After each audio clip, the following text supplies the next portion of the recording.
বন্ধুরা, আগের থেকে কোনো পরিকল্পনা না করে কোনো কাজ করতে আপনাদের কেমন লাগে? আমার তো হঠাৎ হঠাৎ কোনো কাজ করতে ভীষণ ভালো লাগে। তো অ্যাকচুয়ালি আমি আজকে বেরিয়েছিলাম আমার একটুখানি আমাদের বাজারে এখানে কিছু কাজ ছিল সেইগুলো করতে। তো ওই কাজগুলো কমপ্লিট করার পরে তারপরে হঠাৎ করে মনে হলো একটুখানি ঘুরে আসি। আর আমাদের এখানের এই মানে স্টোরটা অনেকদিন আগেই হয়েছে, বাট আমার কখনো আসা হয়নি। তাই হট করে চলেই এলাম। তো এসে দেখছি বিভিন্ন রকমের ইলেকট্রনিক্স জিনিসগুলো রয়েছে আর বেশ ভালো লাগছিল দেখতে। তা আমি একটুখানি ভিডিও করে নিচ্ছিলাম। রয়েছে বিভিন্ন রকমের ওয়াশিং মেশিন, রয়েছে এয়ার ফ্রায়ারগুলো, বিভিন্ন দামের রয়েছে এয়ার ফ্রায়ারগুলো। বেশ ভালো লাগছিল, দেখছিলাম আস্তে আস্তে করে কোনটার কী দাম। তারপরে এখানে রয়েছে অনেকগুলো ওয়াটার পিউরিফায়ার। এই পিউরিফায়ারগুলো দেখতে বেশ ভালো লাগছিল। কপারের একটা পিউরিফায়ার তা আমার ভীষণ পছন্দই হয়ে গেছে। আর এই পাশে রয়েছে বিভিন্ন কোম্পানির গিজারগুলো, সেইগুলো দেখছিলাম। আর আমার যেহেতু একটা ওয়াটার পিউরিফায়ার খুব পছন্দ হয়েছিল, তা সেটাকে আমি আবার আরেকটুখানি দেখে নিলাম যে জিনিসটার মধ্যে কী কী আছে সেইগুলো। বিভিন্ন কোম্পানিরই রয়েছে, বিভিন্ন ব্র্যান্ডের রয়েছে। তো বেশ ভালো লাগছিল দেখতে। আর ওই পাশে রয়েছে দেখুন কতগুলো ব্র্যান্ডের এসি। বিশাল বড় একটা স্টোর, এত ভালো লাগছিল দেখতে। আমি ঘুরে ঘুরে ঘুরে ঘুরে সব দেখছিলাম। এই পাশে রয়েছে ফ্রন্ট লোডেড ওয়াশিং মেশিনগুলো। আর এই ফ্রন্ট লোডেড ওয়াশিং মেশিনগুলো দেখতে না আমার জানি না ভীষণ ভালো লাগে। ওই পাশেও দেখিয়েছিলাম কিছু ওয়াশিং মেশিন, সেইগুলো আপলোডেড। আর এই পাশে রয়েছে ফ্রুট জুসারগুলো, মিক্সার। এই পাশে রয়েছে টোস্টার, তারপরে রয়েছে গ্রিলার। তো সব কিছু দেখে এখানে আবার চলে এলাম। আর এই যে একটা এমআইয়ের ফোন, রেডমি নোট 12 5G একটা ফোন। তো এটাও দেখছিলাম, দেখা যাক কেমন কী হয়। আগে ওরা বলছিল তো ভীষণ ভালো ফোনটা। আর এই যে দেখুন এই পাশে রয়েছে বিভিন্ন ব্র্যান্ডের ল্যাপটপগুলো, ছোট বড় সব রকমের আছে। একটা দুটো ক্রোম বুকসও দেখছিলাম। আর এখানে মেয়েটি বিল করছিল আমি যা যা কিছু নিলাম সেগুলোর। তো মেয়েটি সম্ভবত নতুন, একটু ভুল করছিল। আর সাইডে দাঁড়িয়ে আরেকজন সুন্দর করে বুঝিয়ে দিচ্ছিল কী কী করতে হবে না করতে হবে। আর এদের আমি দেখলাম বিভিন্ন রকম থাকে, কোথাও ডিসকাউন্ট থাকে, কিছু অ্যাড করতে হয়, কিছু মাইনাস করতে হয়। সব কিছু করতে একটুখানি টাফেরই বিষয়টা দেখলাম। এবং এই মেয়েটা তবু একটু করছিল, আরেকজনকে যেটা দেখছিলাম সে তো এতটাই ঘাবড়ে গেছিলো। তো দেখে আমার লাইফের প্রথম সময়কার কথাগুলো মনে পড়ে গেছিলো। আমিও ঠিক এইভাবেই ঘাবড়ে যেতাম।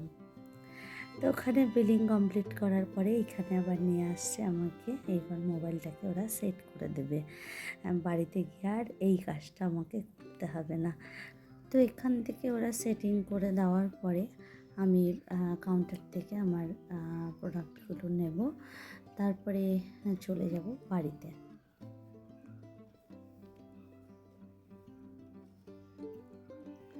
তো বাড়িতে চলে এলাম বন্ধুরা। আর হঠাৎ করে কোনো কাজ যেগুলো আগের থেকে প্ল্যান করা না থাকে, আনপ্ল্যান্ড কাজ যখন করা হয় না, আমার তো ভীষণ ভালো লাগে। আর আপনাদের কার কার কেমন লাগে আমাকে অবশ্যই করে জানাবেন। তো চলুন, মেয়েও জানতো না, মেয়ের বাপিও জানতো না আমি আজকে, এবং আমি নিজেও জানতাম না যে আমি আজকে এই কাজগুলো করব। তাহলে ভাবছি মনে মনে যে ওকে না জেনে আমি কী করে এই কাজটা হঠাৎ করেই করে ফেললাম। তো যাক, আমার ভীষণ ভালো লাগছে। তো কী কী আনলাম সেটাও আপনাদের সঙ্গে শেয়ার করব। আর মেয়েও ভীষণ এক্সাইটেড হয়ে রয়েছে দেখার জন্য যে ওর মধ্যে কী কী আছে।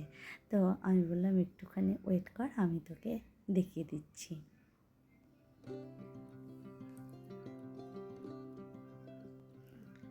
তো চলুন, তো মেয়েও এবার এক্সাইটেড হয়ে রয়েছে, তা আমিও দেখবো, মেয়েকেও দেখাবো, সাথে আপনাদেরকেও দেখাচ্ছি। তো চলুন দেখা যাক আমি প্রথমে কি কি এনেছি সেটা দেখাই, আর কোত্থেকে এনেছি সেটাও আমি আপনাদের সঙ্গে শেয়ার করে দিচ্ছি। তো এই যে এখানে হচ্ছে রিলায়েন্স ডিজিটাল, এটা আমাদের এখানে আছে আমি শুনেছি, বাট ফার্স্ট টাইম গেলাম আর কি। তো আপনারা দেখলেননি, তখন এই মোবাইলটা আমি আপনাদেরকে দেখাচ্ছিলাম। তো এখান থেকেই একটা মোবাইল নিয়েছিলাম, এটা হচ্ছে রেডমি 12, আর এটা হচ্ছে 5G মোবাইল। ওরা বললো মোবাইলটা নাকি খুব ভালো। তো যাই হোক, আমি আমার বোনের ছেলে বাবি এইগুলো সম্পর্কে ভালো বোঝে, ওর কাছেও ফোন করলাম, তারপরে ওকে ভিডিও কল করে ওকে দেখালাম, দেখিয়ে তারপরে আমাকে বললো মাম্মা এটাই নাও, এটা ভালো হবে। তাই বললাম ঠিক আছে নিই। এটা যদিও আমার নিজের জন্য আমি কিনে নিই, আমি গিফট করব। আর আমার তো গিফট করতে সত্যি সত্যি ভীষণ ভালো লাগে। আর আমি এমন একজন মানুষকে গিফট করব, সে সারা জীবন আমাদেরকে অনেক কিছু দিয়ে গেছে, বাট আমি পারিনি তাকে সেইভাবে কিছু দিতে।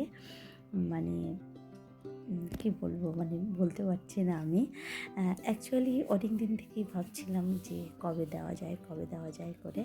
তো গেলাম যখন, নিয়েই নিলাম। তো আর মোবাইলটা ওরা সেটিং করে দেওয়াতে বেশ ভালো হয়েছে। আমার সেটিংয়ের ঝামেলাটাও রইল না, আর দেখলাম ফিচার্সগুলো ভীষণ ভালো রয়েছে, আর এটা হচ্ছে স্টোরেজটাও ভালো রয়েছে।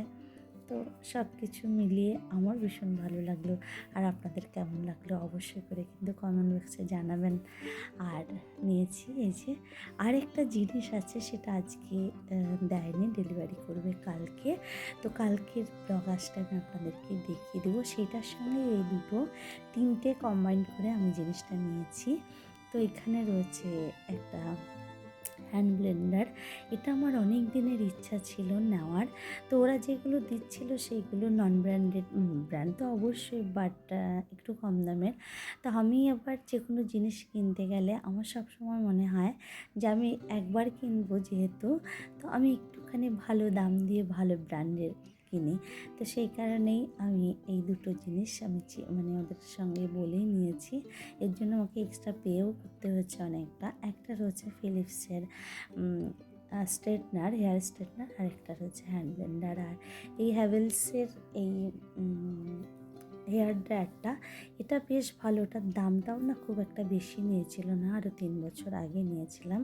ওটার দাম পড়েছিল মাত্র 1150 টাকা। তো যাই হোক, আমার বাড়িতে গেস্ট এসছে, তো গেস্টদের জন্য আমি প্লেট গুছিয়ে নিয়েছি। তো ওরা খেয়ে চলে যাবে, তো সব কিছু খায়নি, অল্পই খেয়েছিল। যে বলেছিলাম না গেছি একটা কাজ করতে, করে ফেলেছি অন্য কাজগুলো। তো সেইগুলোই হলো এইগুলো। আমি গেছিলাম মেনলি হলো মেয়ের জন্য একটা ব্লাউজ কিনতে, যেহেতু সামনেই বিয়েবাড়ি রয়েছে সেই কারণে। আর মাও একটুখানি বেড়াতে যাবে, তো এইগুলো কিনতে গিয়ে আমি ওইগুলো করে এসেছি। তো এখানে রয়েছে মায়ের জন্য এই যে দুটো ব্লাউজ, আর এটা মেয়ের জন্য একটা ব্লাউজ, ডিজাইনার ব্লাউজ নিয়েছি। তো এই ব্লাউজটা এখনও রাখবে কি রাখবে না, ও পরে কমফোর্টেবল হলেই রাখবে, তা না হলে চেঞ্জ করে দিতে হবে।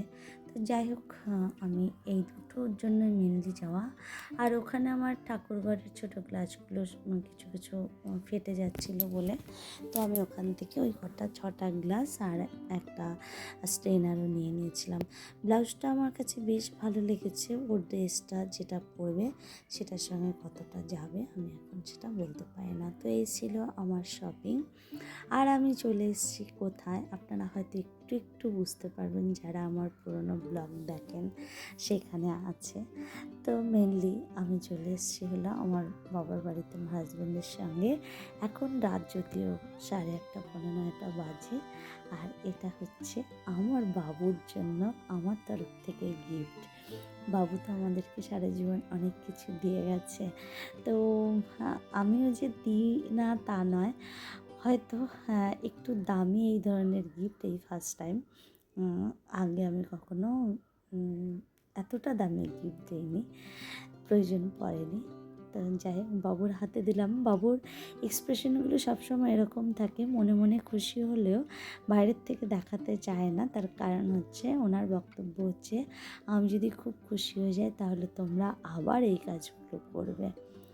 তো যাই হোক, এই যে ওনার জামাই ওনাকে খুলে দিল, আর এটা হাতে নিয়ে দেখছে।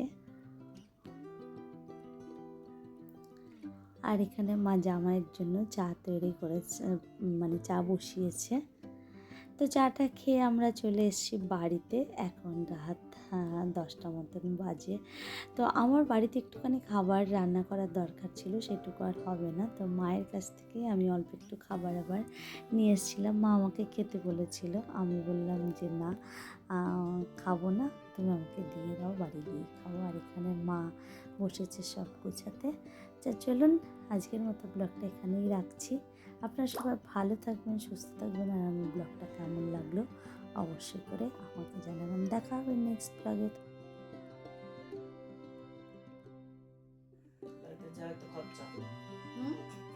কত বছর পরে যাচ্ছে বেড়াইতে? কি 19-20 বছর পরে বেড়াইতে যাচ্ছে? শ্বশুর মারা যাওয়ার পরে বুঝি একবার গেছিলাম। কোথায়? মালতীর বাড়ি। কার সাথে গেছিল?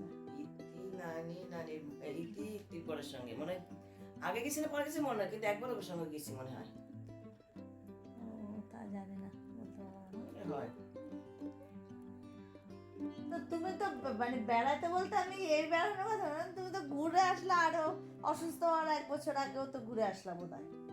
আসলে তাহলে? জায়গার থেকে তাহলে পুরী আমার ইচ্ছে করে পুরী এসে যেতে